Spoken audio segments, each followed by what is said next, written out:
My name is Sabrina Johnson, and I'm here at the Race Relations Institute at Fisk University here in Nashville, Tennessee. Today is Friday, July 14th, the year 2000. I'm classified as a non-white person, and I'm here at the Race Relations Institute because I'm interested in understanding about the system of racism, white supremacy, with the intent, ultimately, of ending the system of racism, white supremacy. If you would please state your name and tell us why you're here. My name's Farrell Winfrey. I live in Roane County in East Tennessee. I'm here because I recognize the white supremacy system of racism. I'm white. Now, when I say that, my people a long time ago came up with these little check marks that we have to check which we are white. And in reality, it's white or non-white. You know, they break that down into a lot of, we break that down into a lot of different groups.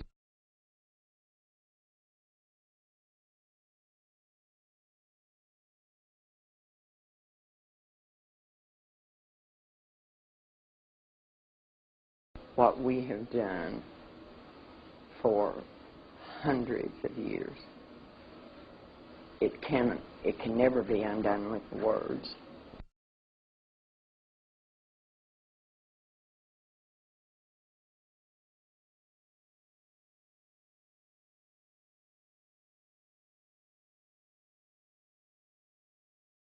It can never be undone with words.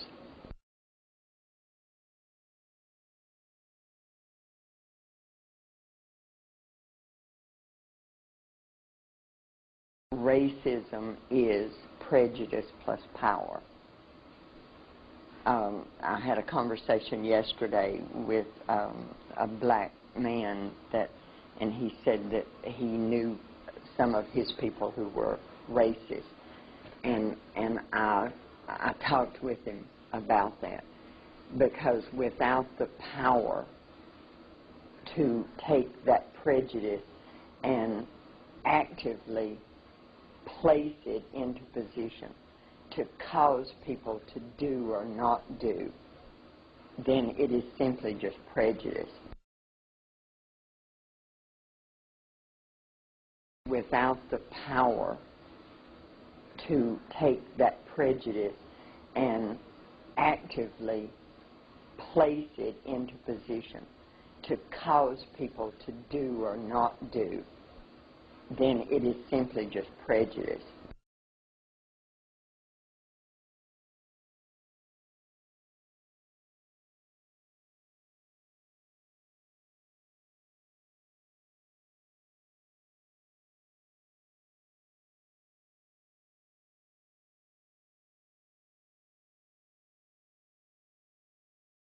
You have to have that power in order for there to be racism.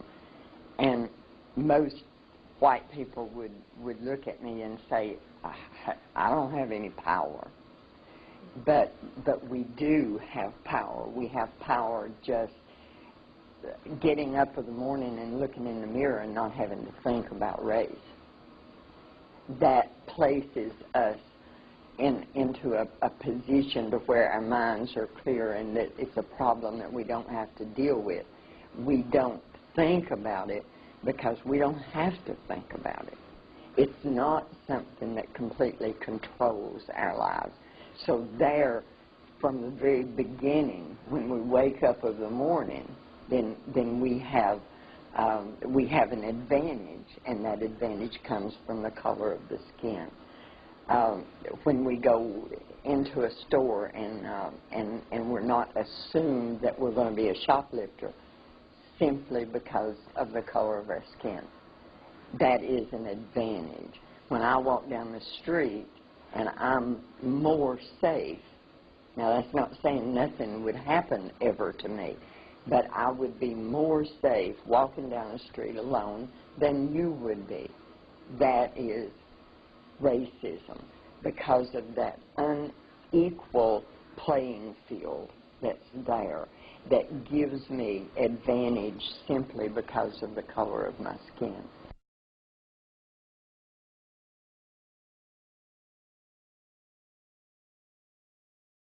When we take advantage of those things, then we are being white supremacists. Because most people, when they think about someone that's white supremacist, they're thinking about the guy in the fatigues and he's in the woods and he's shooting and, target.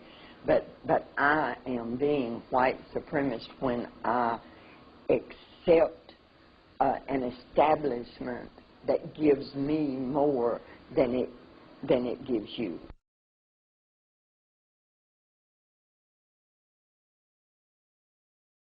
Every day of your life as a white person, all day, every day, everything that you do, everywhere you go, you are taking advantage of being white.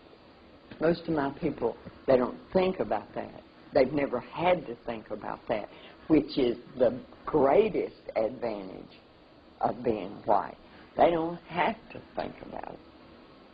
It's not a determining factor in their life. That is a conscious factor.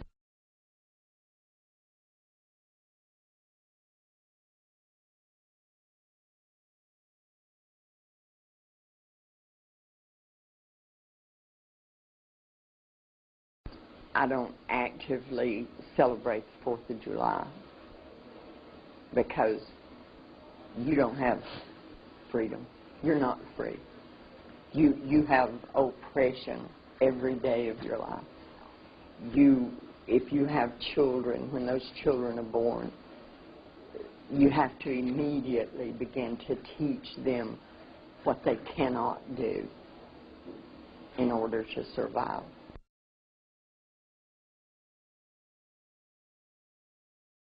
The young black man he's a much different product of our oppression than what the young black man was 100 years ago.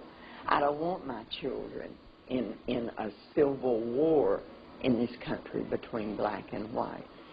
So in that way, I'm selfish.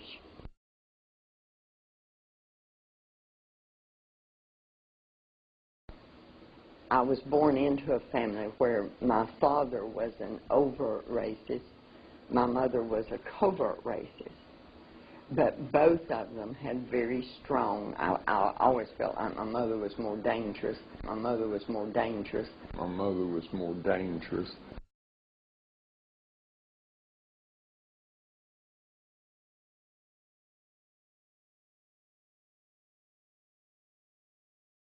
Most of us isolate ourselves. We can get up in the morning, go to work, go shopping, go do everything in our life that has to be done without coming in contact with you.